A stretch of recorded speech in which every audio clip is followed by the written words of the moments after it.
They didn't even say goodbye.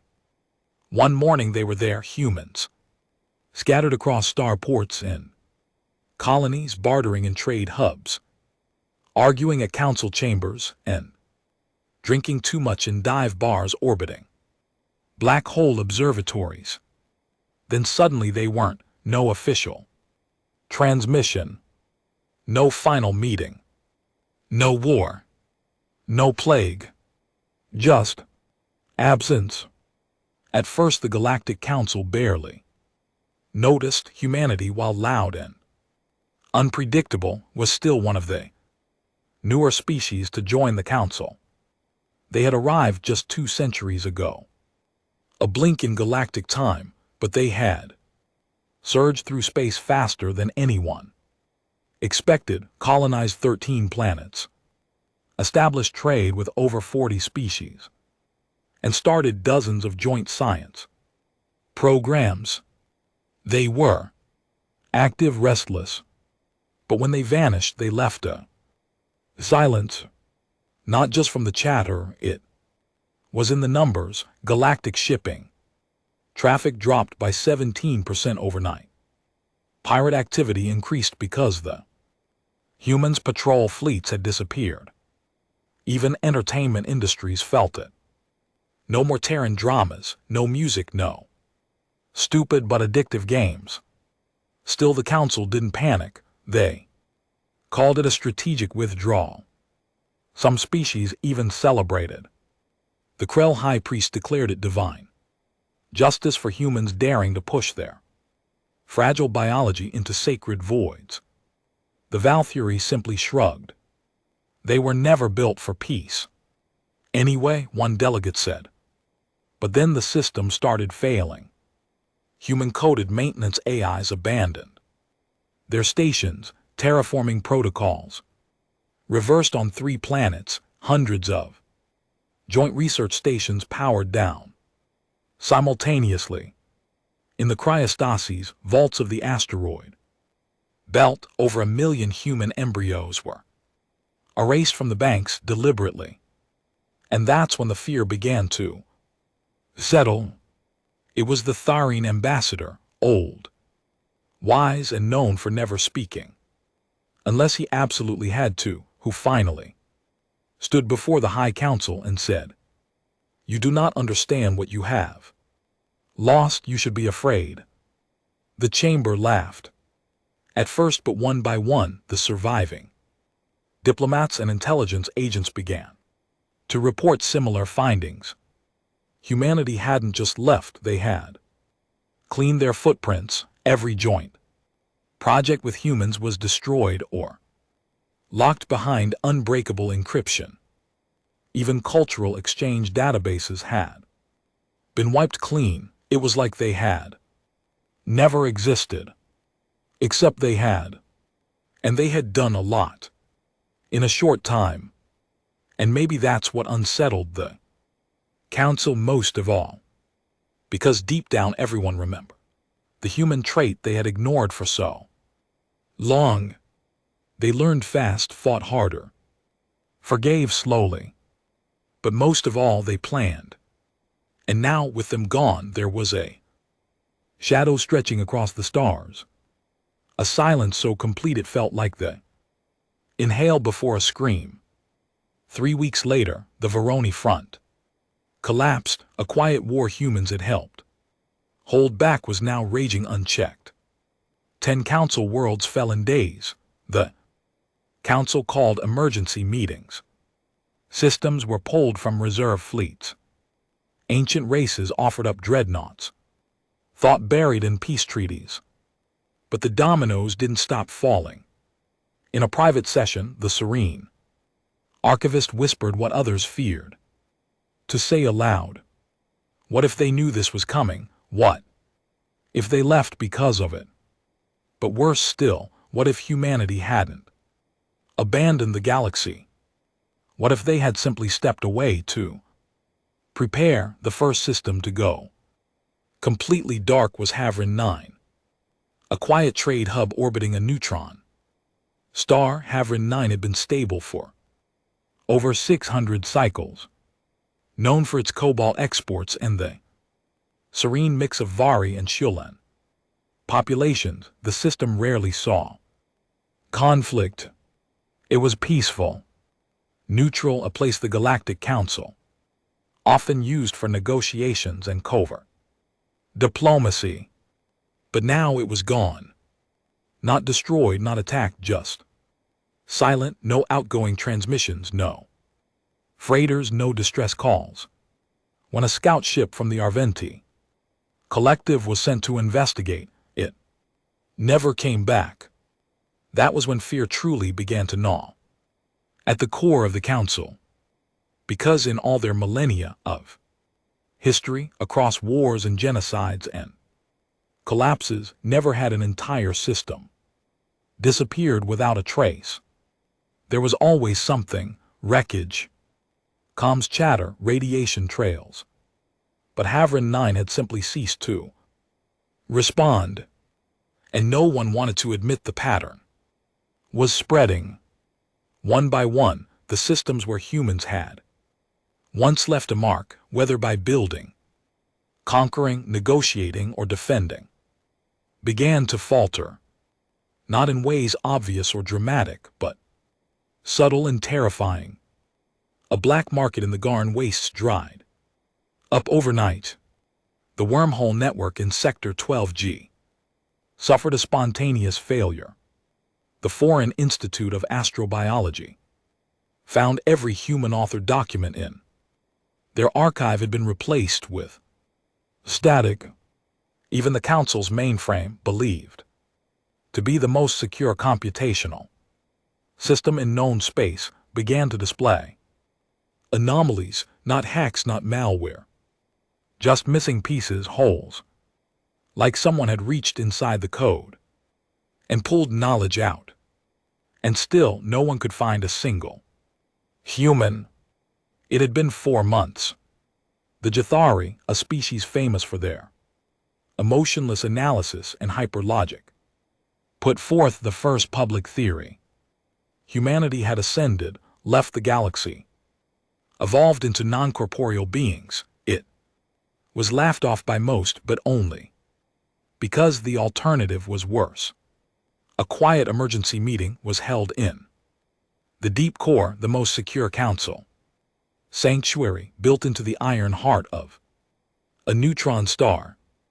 Only the 12 prime species were allowed to attend, the ones who had shaped galactic law, enforced peace, and guarded the balance for over 20 millennia. 12 voices, 12 minds, and a silence between them thicker than vacuum. The serene archivist broke it first. They're not gone. All eyes turned. I mean not gone, not extinct, not dead, they just stepped away. They're hiding. Hiding from what? Hissed the Zeltree Regent. They were the threat. No, replied the archivist, they were the buffer. That single word shifted the energy. The room. Buffer. The idea sat in their minds, creeping like frost, because it made a terrible kind of sense. Humanity had been everywhere, not dominant way, not officially, but they had slipped into every conflict zone, every trade hub, every dangerous expedition. They had acted like thrill seekers, adventurers, opportunists. But now, maybe it hadn't been chaos, maybe it had been containment. The Council had always mocked them for their unpredictability, their primitive aggression, their instinctive need to prepare for war even during peace. But maybe, just maybe, they had seen what no one else had. And while the rest of the galaxy relaxed in its treaties and complacency, humanity had been bracing for something bigger, something terrible. But what? That question hovered over everything. Now, because the disappearances were accelerating, entire merchant fleets were vanishing, outposts going dark, patrol ships finding silent, abandoned stations. Air still fresh, meals still hot, no bodies. It wasn't an invasion, it was an erasure. And still no word from Earth. Not that Earth was reachable anymore. The Sol system was one of the first to lock itself behind a cascading firewall of quantum defenses, black hole gravity, folds, and something the Council didn't even recognize, a sort of time warp barrier that made scanning results come back before they were sent. Every probe failed. Every attempt to reach it bounced back or disappeared into nothing. It was no longer a star system. It was a fortress, or maybe a tomb. The Krell, warlike and ancient, decided to test it. They sent 3 dreadnoughts into Sol space, heavy shielded, armed with every weapon known to their race. None came back, no explosion, no signal. No trace, just gone. And on the next rotation, something else vanished. Krell's second moon. One day it was in orbit, the next it wasn't. No crater. No debris. It had been taken. The message was clear and chilling. The Council scrambled across the galaxy. Panic set in. The Dilger closed their borders. The Uran began mass-producing warships, even though they had sworn off violence 1,000 cycles ago. The Dren started hoarding food and converting universities into bunkers.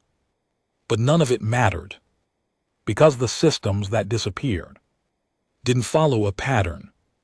They weren't clustered by region, species, or strategic value. They had only one thing in common: human presence, past or present. That's when a minor official from the archive, barely known, half mad but fluent in 100 dead languages, uncovered something forgotten. A message from a human general, buried in a transcript from 80 years ago, after the Battle of Velarin Spires. It read, "We didn't come to conquer your galaxy. We came because we saw what's coming. You think peace is normal, we know it's not. You call us paranoid, we call it preparation. When we leave, that's when you should panic." The message was dismissed at the time. Too melodramatic. Typical human bravado. But now it read like prophecy. The worst part. The last line. "We're not your saviors, we are your warning." Back in the deep core, the Council was falling apart. Alliances broke. Accusations flew. A dozen species threatened to split, to isolate themselves, to prepare for a war that had no enemy and no front. But they were already too late. One by one, messages began to arrive. Encrypted, untraceable, unmistakably human. Each one was tailored to its recipient, using old codes, private channels, languages known only to former ambassadors and captains long dead. They all said the same thing: do not follow, do not search, do not call. We tried, you ignored. Now you face what we fled. And then the last line: this is not abandonment, it is mercy. Some thought it a bluff. Others called it psychological warfare. But those who had truly known humans fought beside them, drank with them, mourned with them, recognized the tone. Regret, warning. Resolve. Not a threat. A farewell. And then Earth reappeared. Not fully. Not physically. Just a signal. A soft pulse transmitted once every standard cycle, encoded in human binary. Simple. Chilling. Let it burn. That was when the Council realized the terrible truth. Humans hadn't run from the enemy. They had seen that the enemy couldn't be defeated. only delayed. So they had fought it secretly for as long as they could, held the line.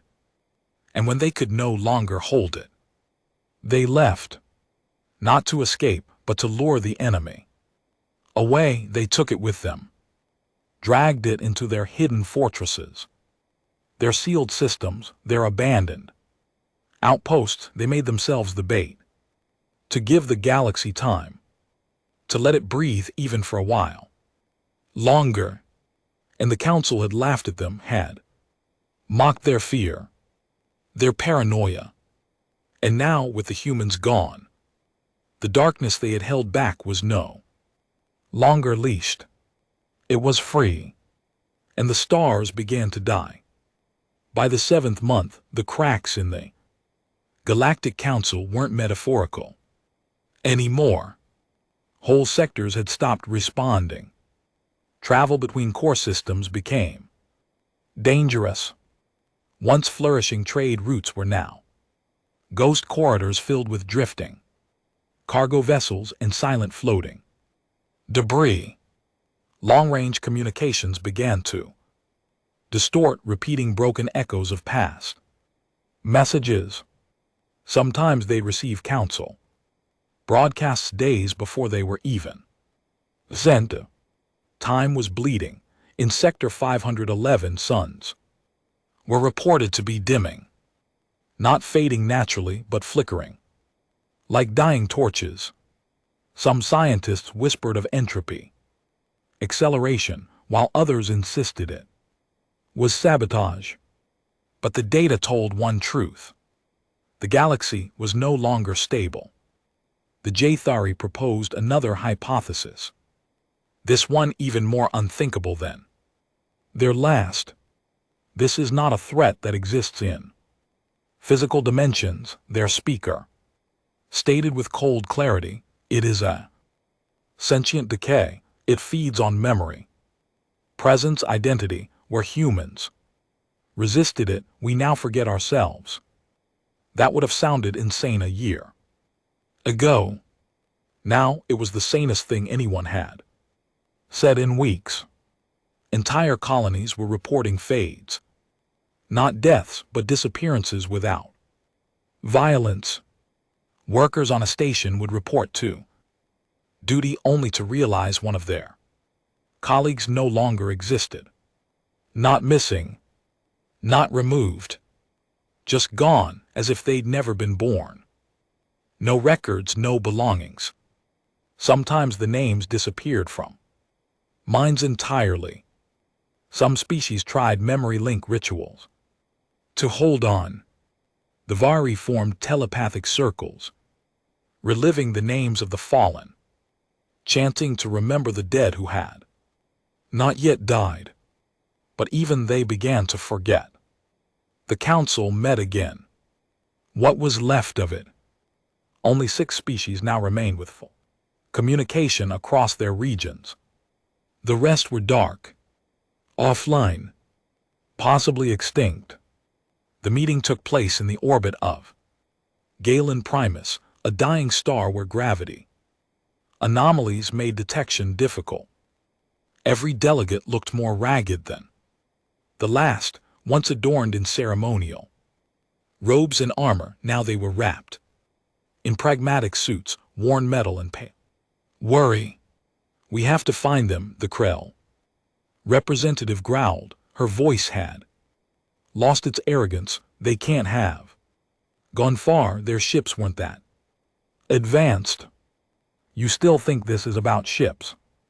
Snapped the Serene. You think they ran? You still don't understand. The Krell slammed her fist on the table.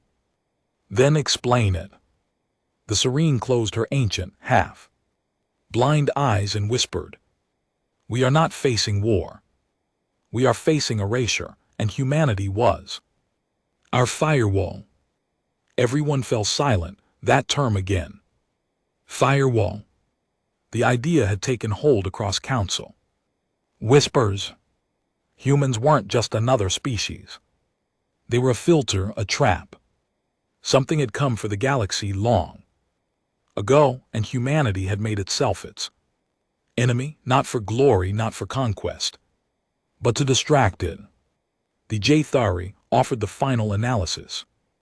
It is possible humanity did not evolve naturally, their speaker said. There. Aggression, adaptability, emotional. Chaos, all traits hostile to standard. Galactic behavior but perfect for confusion, for resistance like antibodies. You're saying they were created. No, I'm saying they created themselves to fight something no one else could. It was then the council agreed. If there was any hope, it lay in Earth. But Earth was still closed. No ship had made it past the Sol defense net, no signal had received a reply. Not even automated probes from within their own systems could breach the blacked-out zone that now surrounded the Terran region until someone did. Not a ship. A voice. It came from the ruins of the Trilithium Relay, a system long abandoned and stripped for parts. A broken signal, distorted, fractured, but undeniably human. Told you not to search. It repeated every 4.7 minutes. Warned you, you didn't listen. Then finally, you think this is about survival. It's not, it's about containment. The council went still. Every translator paused. And then the voice said something that chilled every species to their bone. Analogs. It remembers you now. Across the galaxy, a subtle shift began. Stars dimmed slightly, black holes pulsed, even space, cold, empty space, began to feel aware, as if something behind it was watching. The next day, 2 more core worlds disappeared. Not exploded. Not invaded. Just erased. The digital star maps updated in real time. One blink they were there. Next blink only empty grid space. Names of the planets didn't appear on any charts afterward. People had to be reminded they even existed. Entire civilizational centers forgotten. Like a dream. And then came the dreams. Species that didn't even sleep began reporting intrusive thought patterns. Dark oceans filled with screaming. Shadows, cities twisting into non-Euclidean spirals. Faces without eyes whispering in dead languages. It was entering their minds. Whatever it was, it didn't need ships or fleets. It didn't fire weapons. It infected it.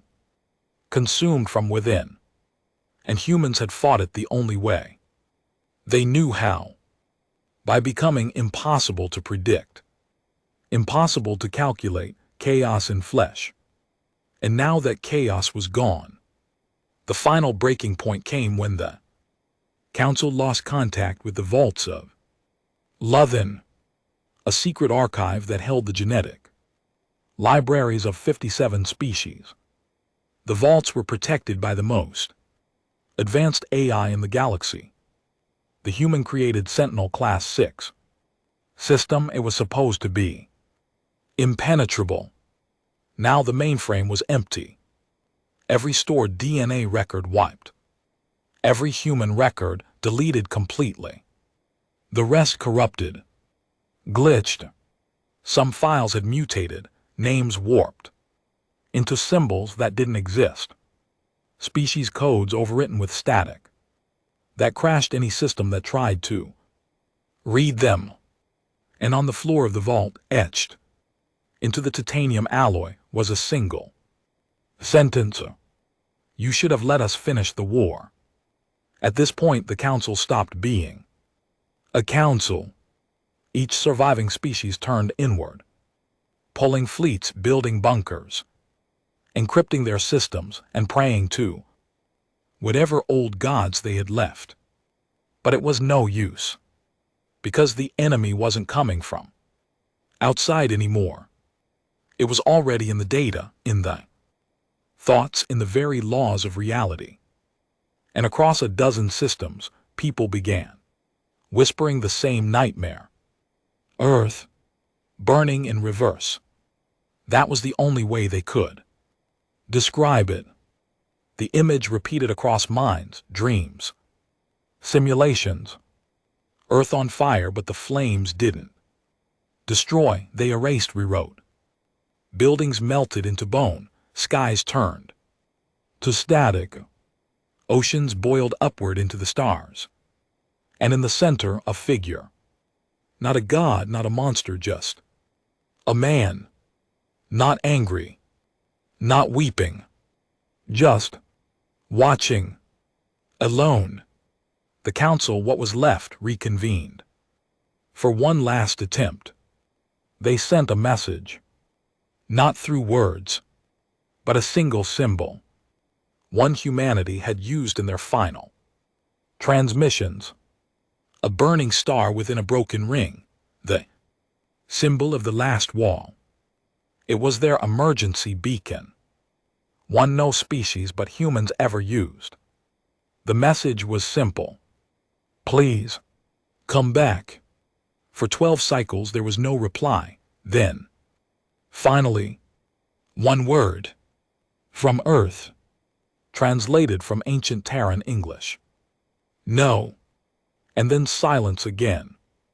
But this time the stars pulsed once. Faint but definite. As if in warning. As if humanity wasn't gone after all. As if they were waiting. Watching, holding the darkness behind the veil. But barely. Because now the galaxy had noticed. And the darkness was remembering. The darkness began whispering names. It started as static.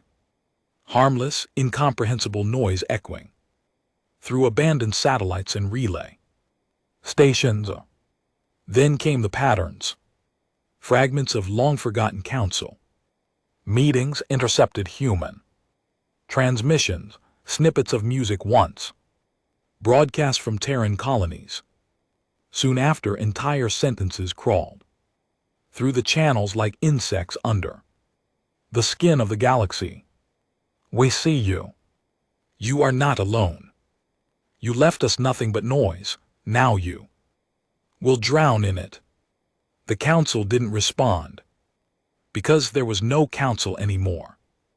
Just fractured fragments of once mighty civilizations trying to hold their pieces together. The core alliance was gone. The Krell Empire had descended into civil war. The Valkyrie, once considered the most psychologically resilient species in the quadrant, had gone entirely silent. Not destroyed, not overtaken. Just mute. Their star systems no longer pulsed in. Council tracking grids. Ships that tried to enter their space never came back. The few that did returned empty. Crew missing, walls scribbled with symbols that twisted when looked at directly. The Sirini, keepers of memory, had started losing theirs. It was a cruel irony. A species whose minds were genetically engineered to retain every moment of their lives now found their memories breaking like old glass. Counselors forgot their own names. Parents forgot their children. History began collapsing in real time. They reached out one last time to Earth. No response, not even static. Earth was now locked beneath layers of quantum encryption so thick it was barely detectable. Like it had folded itself out of existence and chose not to be found. Like a bunker not against bombs, but against the very concept of being. The last surviving scientist of the Jethari proposed a new term. Existential compression. Humanity didn't leave, he said. They imploded. Not in matter, but in probability. They collapsed. Their relevance became statistically invisible, a ghost in the equations of causality. No one understood what he meant. 2 days later, he gouged out his own eyes with a data crystal and screamed a single word before jumping into the singularity chamber. Remember, no one spoke of him again. The galaxy was unraveling, but not chaotically, not like war. It was clean, quiet, systematic. One by one, aspects of civilization vanished, navigation maps glitched, planetary coordinates defaulted to zeros, artificial intelligences turned themselves off. And still the whispers grew louder. Then something new happened. A rogue signal burst across 45 systems simultaneously. It didn't come from any one source. It was the source.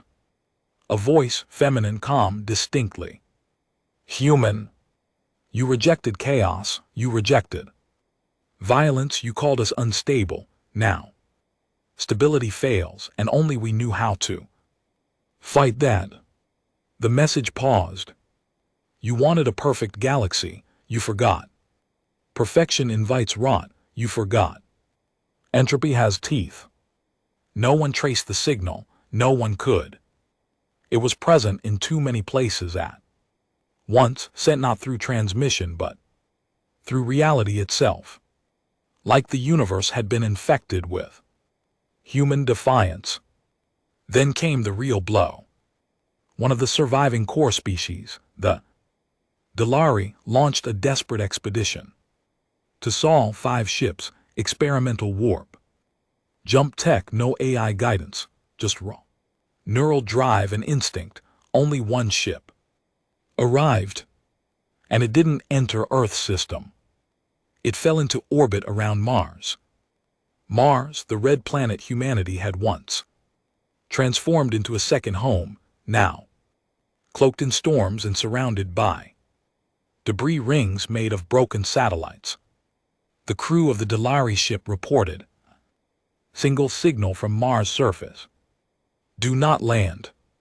They ignored it. They were desperate, arrogant and dying. They landed anyway. What happened next was broadcast to every known species in the galaxy. Not by Earth, not by the ship. By something else. Every device, every screen, every translator unit flashed the same image. The Dalari crew stepping out of their vessel, weapons ready, sensors active. And then they stopped. In the recording, time seemed to hesitate, frames stuttering like a corrupted file. And then the crew began to dissolve. Not melt, not burn, just erase. Skin vanished, bones turned to vapor. Clothing unraveled into threads of light. Their screams never came. They didn't seem to understand what was happening, just confused, frozen, mid-step as their very identities unmade themselves. In 6 seconds they were gone. And then the signal ended with one sentence. They tried to understand what was never meant to be known. The galaxy descended into madness after that. Entire cultures burned their archives. Memory was now dangerous. Knowing things made them vulnerable. Even saying the word Earth became taboo among friend colonies. Some species went dark willingly, destroyed their own tech, turned to pre-spacefaring ways, abandoned cities and satellites. They called it the Great Reversion, a chance to hide in ignorance, believing that without complexity, the darkness would pass them over. But the darkness didn't care. You could forget humanity. It wouldn't forget you. Among the last surviving academic circles, a desperate theory formed that humanity had not just fled or imploded or vanished, but that they had taken something with them, the memory key, a metaphysical anchor, a concept older than time, the glue that held identities together across timelines. and without it, reality was unraveling. Humans had been the keepers of it, unknowingly or deliberately, and in taking it with them, they'd left the rest of the galaxy vulnerable to something older than even the stars. Entropy wasn't just a natural process. It was alive. It waited, watching for when civilizations grew complacent, when order tried to replace instinct, when comfort turned into decay, and it had found its moment. But humans had known, had seen the signs in their brief, brutal existence, had fought back the only way they knew.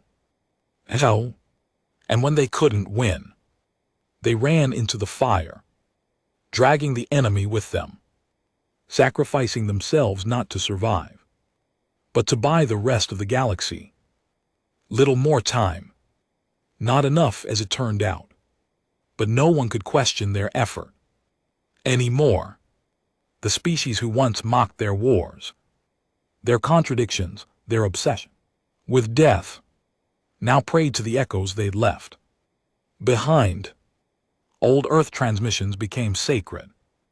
Text, human music played in shelters, like hymns. Even their curses were memorized, little shields of identity against the unmaking storm.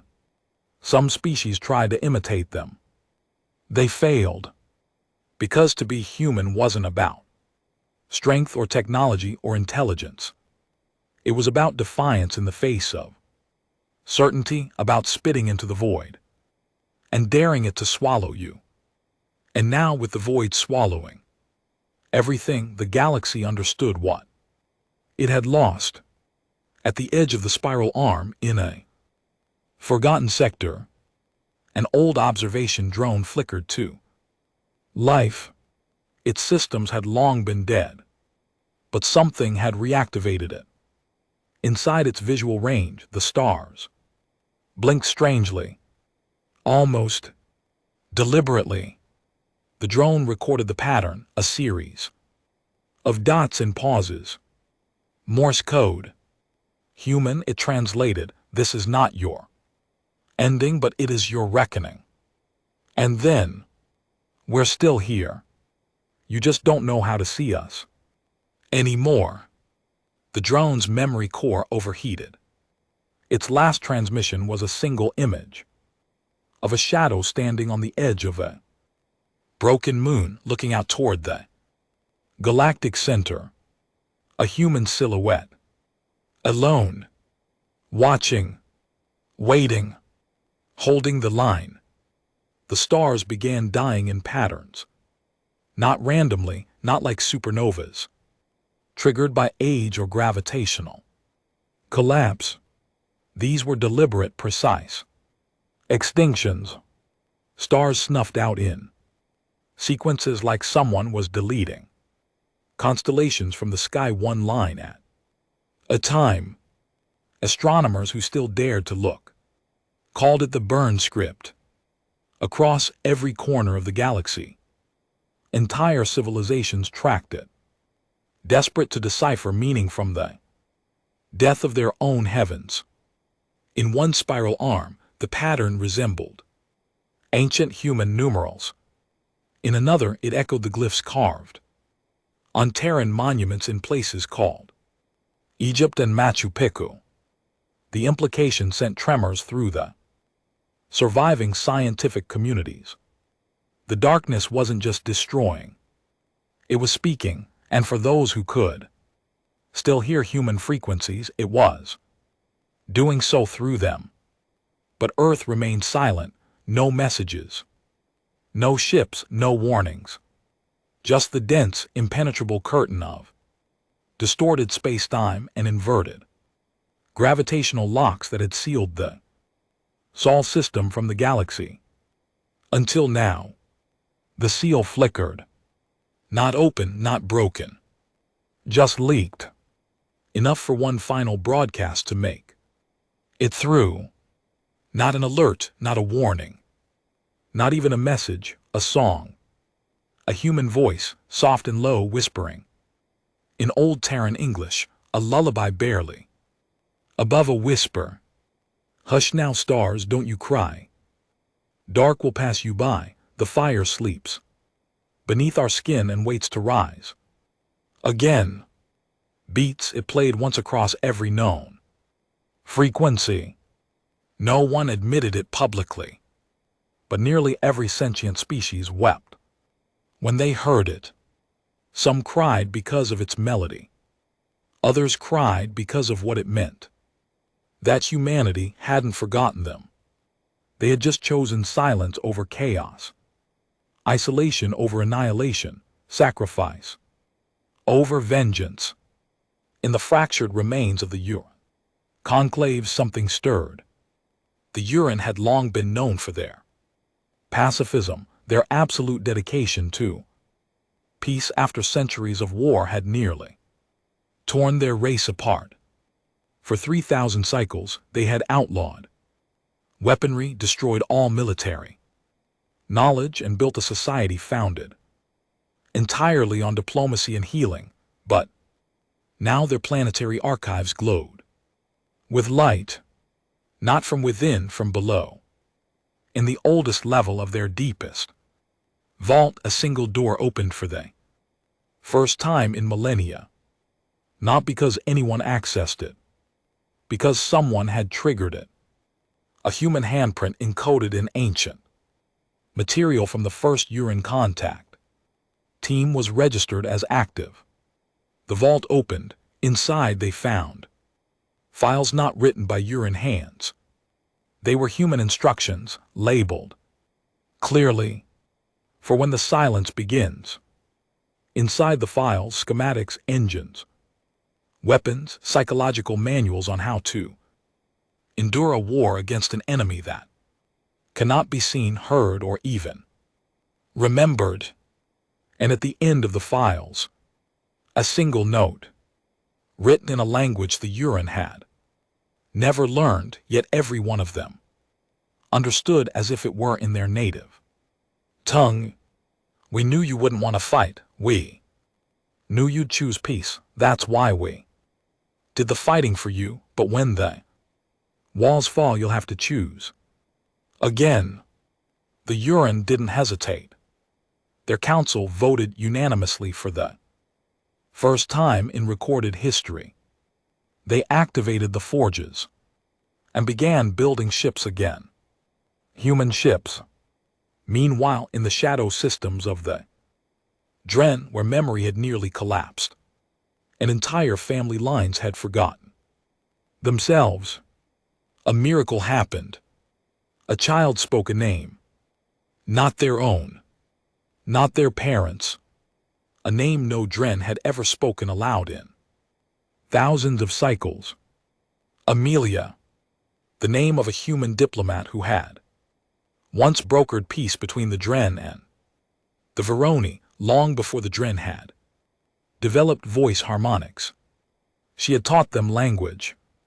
She had died defending their moon colonies when the Veroni betrayed the treaty. Her name had been wiped from their digital records during the early days of the unraveling. But now, a child born in full memory, Fade had whispered it in perfect Terran cadence. The Dren fell to their knees. They wept and rebuilt her statue. And the child kept speaking. Names, coordinates, instructions, not prophecy, not gibberish. A map. The child had been activated, not by implants, not by code, but by something older. Humanity had seeded memory anchors into the bloodlines of species they believed would endure. They didn't trust data, didn't trust servers. They trusted stories. And now the stories were waking up. All across the galaxy, small awakenings began, half-broken drones flickering back to life with encoded messages, half-forgotten ruins rearranging themselves into star charts, hybrid children born of human and alien parentage suddenly gaining knowledge they had never been taught, and every message was the same. Prepare. On a rogue moon in the dead system of Vassen's grave, a signal beacon built into a mountain activated. It broadcast an ancient human phrase. Alpha protocol engaged. Countdown. Inverted. Across hidden facilities in forgotten corners of the galaxy, deep beneath the crusts of abandoned mining worlds and sealed beneath ancient oceans, humanity's final gift began to unfold. Machines blinked online. Shields rose, bunkers opened. Not for themselves, not for humans. For the others. The ones who had listened, who had remembered, who had mourned their absence. It became clear now. This was never about humanity saving itself. It was about giving the galaxy a second chance. Humanity knew they could not destroy the enemy. They had tried for hundreds of years secretly. They had fought, studied, and contained it. But it was never going to be enough. So they left to become its obsession, to pull it toward them and away from everything else. And while the galaxy panicked and fractured, they had laid the groundwork, planted seed, left instructions, set traps, because they knew the truth that no other species dared admit. Survival was not an accident, it was a strategy, and humans were the strategists. The enemy had started to realize this. Too, the unmaking was slowing, the whispers becoming erratic. It had followed them. It had fed on chaos for eons. But humanity had changed the rules. They weren't feeding it chaos anymore. They were feeding it order with teeth, which meant one terrifying, hopeful thing. Humanity was fighting back. Where? No one knew how. No one could guess. But the patterns were clear now. The void that once spread like a sickness was now condensing, not retracting, being dragged by the will of a species who had nothing left but rage and purpose, dragged by ghosts who refused to die. Quietly. And then, one last transmission broke through. Across all remaining frequencies, from dead stars to broken relays, the message rang out. Human, come.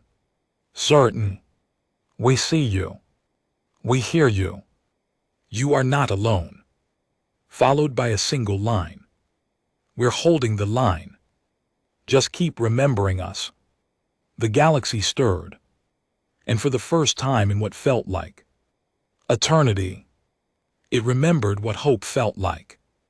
Hope was a strange thing in a dying galaxy.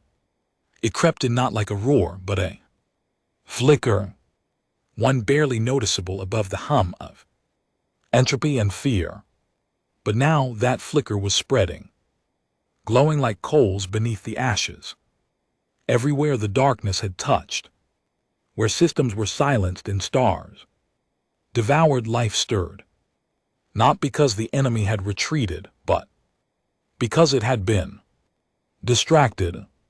More than distracted, diverted, contained, challenged. Something was holding the collapse in check, not stopping it but slowing it, turning the unstoppable tide into controlled leak, the difference between a tsunami and a drip. And the galaxy began to understand. Humanity hadn't escaped the darkness. They had invited it in. And now they were fighting it alone. But that wasn't the end of the message. It was just the beginning. Because now they were asking for help. Not in words, not in pleas, but in actions only the desperate could understand. In systems once wiped clean of data, now appeared messages buried in biological code, reprogrammed algae crystal growth, patterns even in the magnetic echoes of Vanished moons, all read the same in any translation. System, you have to remember us, you have to choose to. It wasn't just a fight against the darkness. It was a fight against forgetting. Because forgetting was its weapon. Oblivion not through fire, but through erasure. And remembering was resistance. The planet Myrus had been considered lost for weeks, no messages, no signals.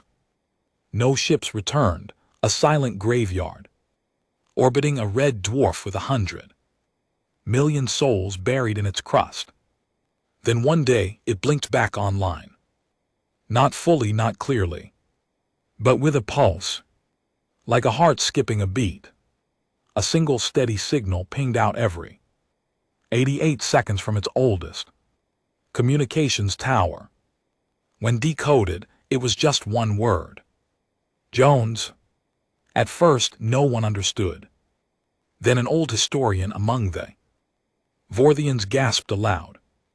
The name belonged to an Earthborn engineer who had helped build the Myrus planetary core when it was first terraformed. No statue bore his name. No records in the current planetary government even acknowledged his involvement. But someone had remembered. Something had remembered. And that was enough. The darkness couldn't claim Myrus again. It had been anchored, that was the key. That's what humanity had always known. The war wasn't about winning. It was about resisting until the end of time, not with weapons, with memory, with story, and now those stories were waking up. Across the galaxy, the silent allies of humanity, those too weak, too afraid, or too naive to act when humans begged them to unite, were finally finding their voice. The Uran had completed their first fleet, 10 ships old in design but enhanced by human schematics hidden under layers of emotion-based encryption. The ships weren't just armed, they were resilient. Their navigation systems used memory, pattern logic built to survive even if every map was lost. Their AIs were structured like myths, self-replicating across time. The Dren child who remembered Amelia now had followers, thousands. The child no longer slept. Didn't need to. Something had changed. Her body thrived on narrative energy, on being spoken of. The more people repeated her words, the more real she became. They called her the living archive. And she had a message of her own. They are building something, not a weapon, not a fleet, a cage. A cage for the darkness. A final permanent prison, a plan. Millennia in the making, the final human act. But it wasn't ready yet. Because a cage isn't enough. A cage needs guards. And that was why the memories were reawakening, not to resurrect humanity, but to prepare their replacements. The Krell, once warlords, now fragmented. Survivors heard their own call. From deep beneath the magma layers of their third homeworld, something broke free. An ancient vault untouched since the pre-spacefaring era. Inside were no weapons. Just a voice. Human. Male. Weathered. If you're hearing this, it means we failed to return. And that means you're next. But you don't have to fight the way we did, you just have to remember how we did it. Then coordinates. Then silence. The Krell war clans, once fractured, reformed under one banner. The pact of the final memory. They didn't return to war. They returned to protection. They began rebuilding libraries, collecting stories, documenting everything, because they now understood that the most powerful weapon wasn't destruction. It was truth remembered long enough to defy forgetting. In the galactic core, the last surviving members of the original council received a transmission, encrypted, multi-layered, old enough to predate most of their recorded digital systems. It bore one symbol, a Terran flame surrounded by 12 stars, the original UN Space Alliance insignia. Inside the transmission was a list, not of weapons, not of orders, but of people, names, species, acts of kindness. A merchant from the Delari who smuggled Terran refugees out of a war zone. A Velthuri scientist who stayed behind during the Black Flu and saved thousands. A serene poet who translated Terran loss into songs that helped entire colonies grieve. The list was titled Those Worth Saving. The final line, "If you're on this list, then this fight," was never about us. It was about giving you a chance, don't waste it. And yet, despite the hope, the darkness was not done. It still devoured systems, still erased names from history, still clawed its way into minds and made civilizations forget what the stars once meant. But it was no longer unopposed.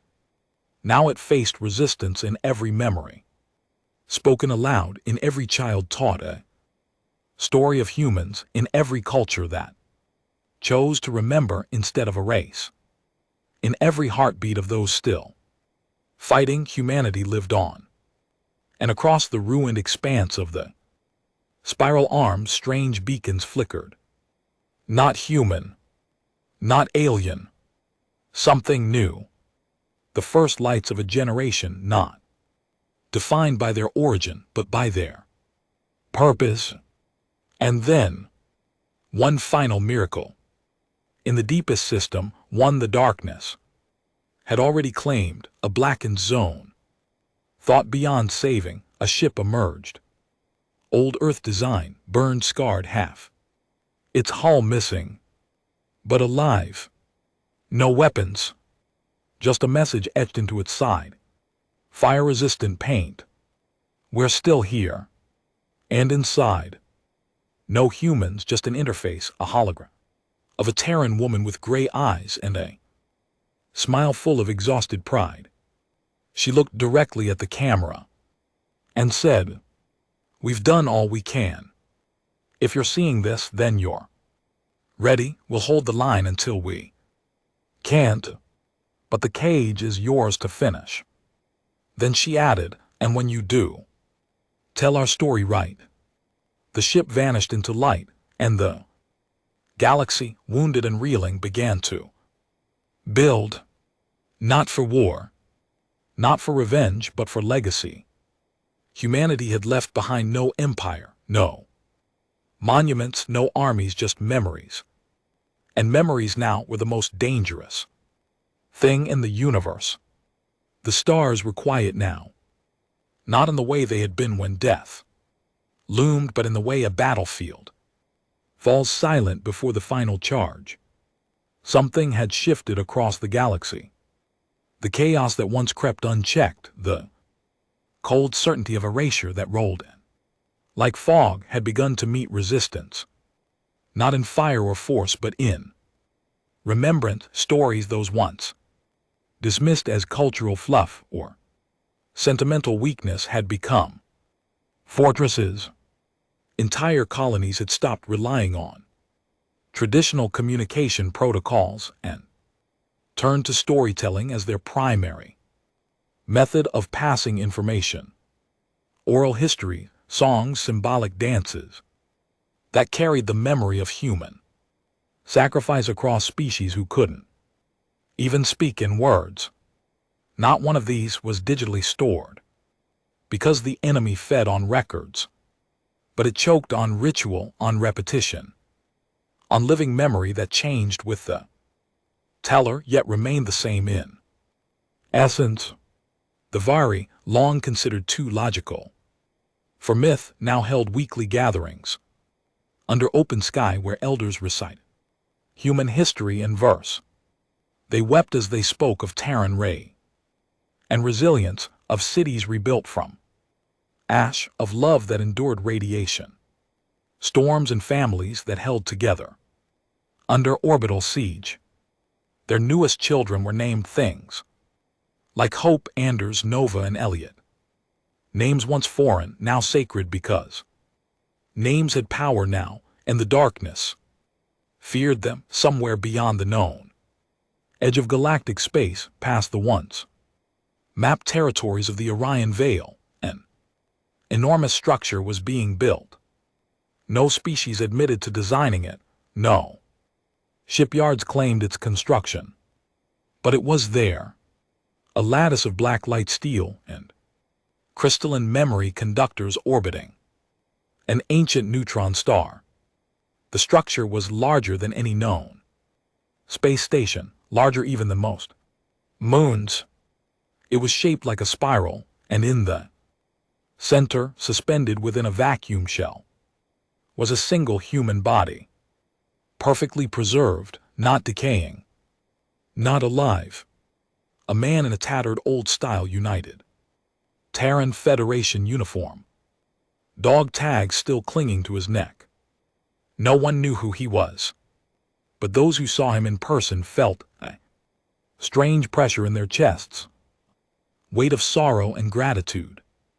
Some whispered that it was the first human, others said he was the last one left, but the station's true name became known through the whispers that carried across radiation winds and gravity wells. The lament engine. And it wasn't built to fight, it was built to sing. Engineers who tried to understand it went mad. Pilots who flew near it described dreams of childhood, memories they never lived. One captain claimed he saw his own death and still came back smiling. Whatever the lament engine was, it wasn't a weapon in any traditional sense, but it had power, the kind of power that couldn't be measured, only felt. And when the darkness tried to consume the station, it failed, not with battle, not with resistance. It simply forgot what it was doing, turned inward, lost coherence, crumbled under its own confusion, because the lament engine remembered everything and forced the darkness to remember too. In a hidden quadrant near the collapsed Andari Rift, the last living human AI, designation Echo 7, activated, not because it had been summoned, but because the conditions had finally been met. The stars had dimmed, memory beacons had been lit, stories had spread, and now the next phase could begin. Echo 7 didn't have a voice in the traditional sense. It communicated through harmonic resonance, tones that shook the core of any sentient listener, bypassing language and going straight to feeling. Its first transmission was a pulse that made the children of 6 species cry at once. Its second was a key, encoded instructions, a fragment of an ancient algorithm known only to the deepest Earth-based think tanks and passed biologically through augmented Terran descendants.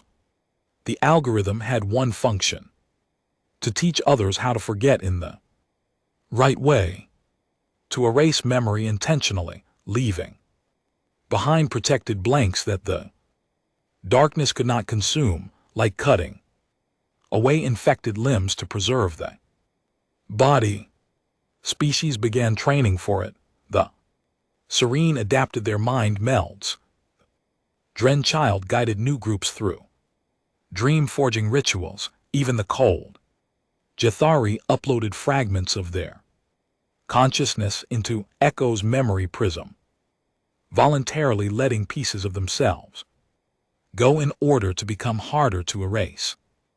It was a cruel process, painful, traumatic, but it worked. The darkness couldn't feed on what had been sealed in the vault of self-sacrifice. The process came to be known as the hollowing, a last resort, a permanent shield. A whisper in the void saying, "You cannot take what we chose to give up." But it still wasn't enough. The darkness wasn't giving up, it had followed humanity across voids, into their hidden systems, into the places even light no longer entered, and now it was evolving, changing, learning. For the first time since it began devouring existence, it sent a message back, not through words, but through corruption. Every galactic beacon, every linguistic AI, every ancient monument, and even the lament engine flickered with one phrase. You were not made to resist, you were made to kneel. It was not a threat.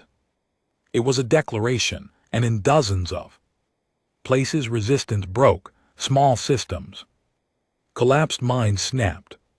Children were born memory dead, souls clean, untouched and unreachable. The darkness was winning, not because it was stronger, but because humanity was running out of time. And that's when the cage began to move. The thing humanity had been building. Not a weapon, not a fleet, but something bigger, began to hum across systems where no human lived anymore. It wasn't located in a single place. It was everywhere, and its name, Project Ashes. The name came from a Terran saying, buried deep in their literature and whispered across battlefields. From ashes we rise. The cage wasn't a structure. It was a trigger, a synchronized, multi-layered sequence of psychological, technological, gravitational, and narrative anchors hidden across every species that had ever made contact with Earth. And now, they were all awake. Species who had once been enemies aligned their frequencies. Ruins of fallen empires began to resonate. The Drenchild collapsed into a coma, but her pulse matched the heartbeat of the lament engine. The Jathari uploaded their remaining cultural code into gravity servers to spin memories into the vacuum itself. The Uran completed their final ship, not to fight, but to sing. It was called the Memory of Fire, and it carried no crew, only a flame, the last remaining ember from a Terran hearth preserved since the colonization of Mars, a spark of home, of origin. And when that ship reached the edge of the dark, when it passed through the veil where all things were lost, it didn't vanish. It lit up the darkness.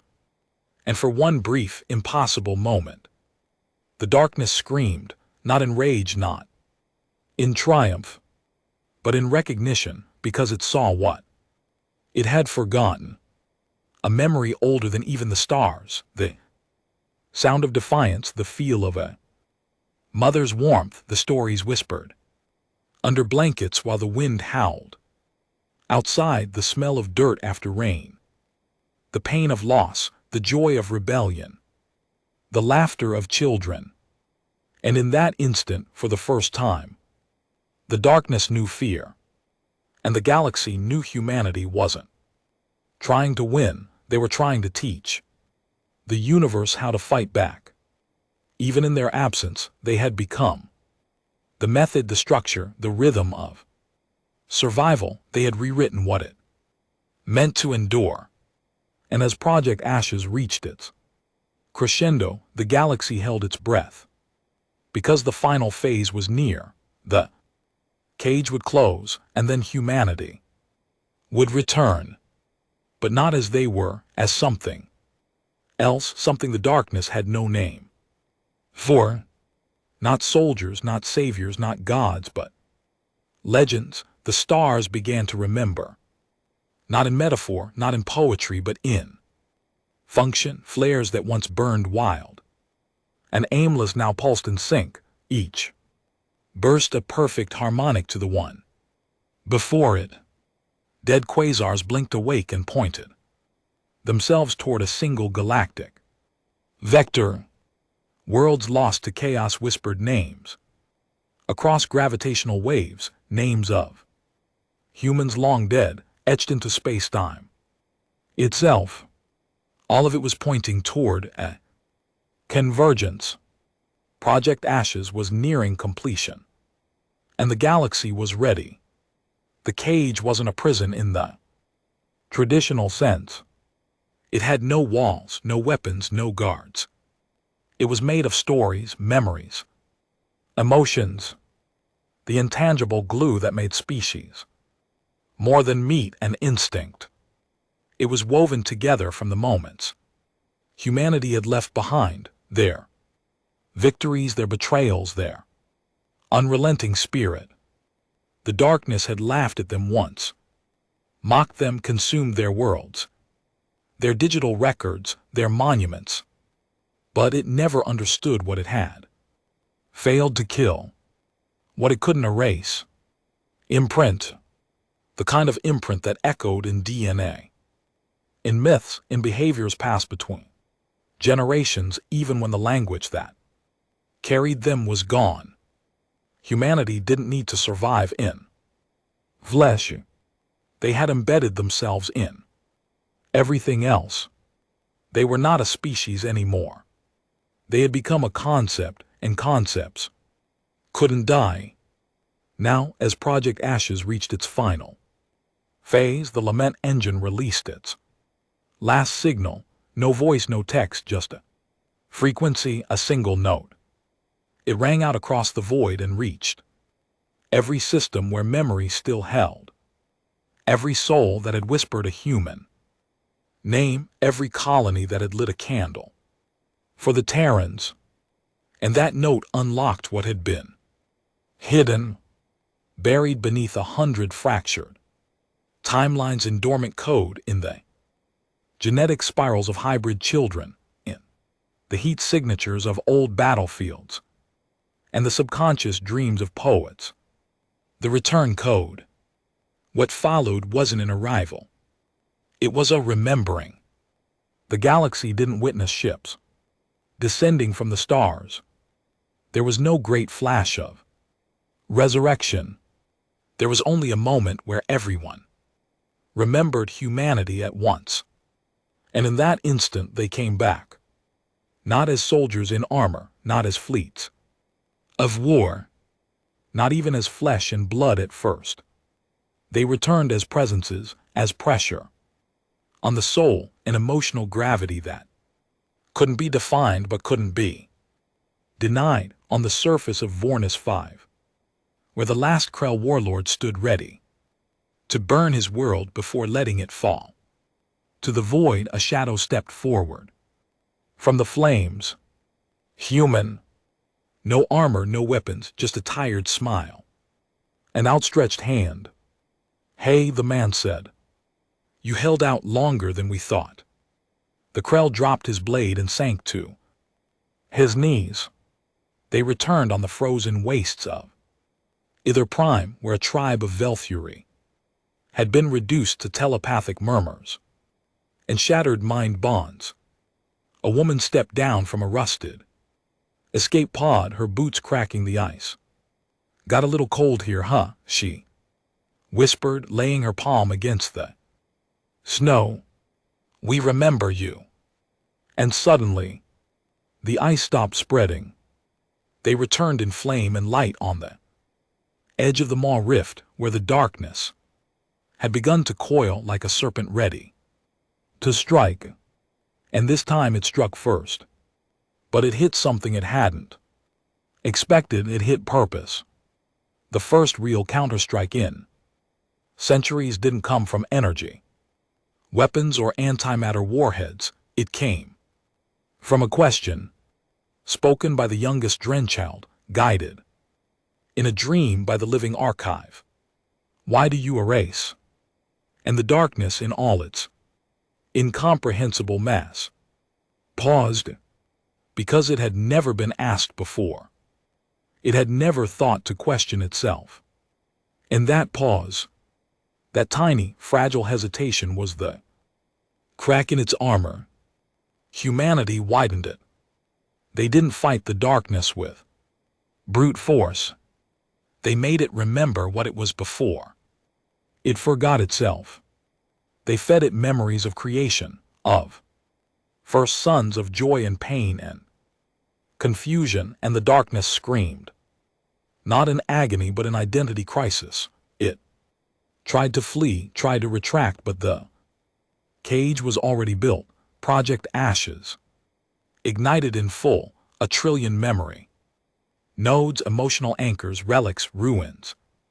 Rituals binding the darkness into place. Not killing it, not sealing it, just forcing it to know itself. And that broke it. It could not exist in reflection, it could only erase. And now it was surrounded by everything it had tried to destroy, a galaxy full of people remembering not just humanity, but themselves, their weaknesses, their history, their flaws, but also their fight. That was the moment the final phase began. The final Terran vessel appeared. Not from hyperspace or slipstream, but through probability drift. The laws of physics bent around it, lights dimmed in reverence, artificial intelligence. Constructs kneeled, the ship had no engines. It was a song, a long low hum composed of a billion whispered memories, mothers rocking, children, lovers saying goodbye, soldiers whispering apologies before pulling triggers, poets crying out for peace. Its name wasn't spoken. It didn't have one, because its identity was already written in every sentient soul. It moved through the void like a sunrise, and where it passed, the unmaking stopped. The darkness folded inward, not defeated, but made known. That was the only real victory humanity ever sought. Not domination, not even peace, but awareness, to force even the deepest void to confront the cost of forgetting, to make the universe remember that it was once full of people who lived, who loved, who fought back, and then as quietly as they came back, they were gone, again, not dead, not erased, but at rest because their job was done. Project Ashes sealed behind a final layer of encoded memory, a trigger that would only reawaken if the galaxy ever forgot again. And it wouldn't, because now every child born in the spiral arms is taught one thing before anything else. There were once beings called humans. They were not the strongest, they were not the smartest, but they were impossible to kill because they refused to be forgotten. In schools made of shattered ruins and rebuilt stone, teachers write the words in every tongue. We remember you, and stars once dying now pulse in rhythm again, carrying names across time, whispers in the void, ghosts of Earth still watching, still waiting, just in case. Because legends don't die. And humanity had become the greatest legend the galaxy would ever know.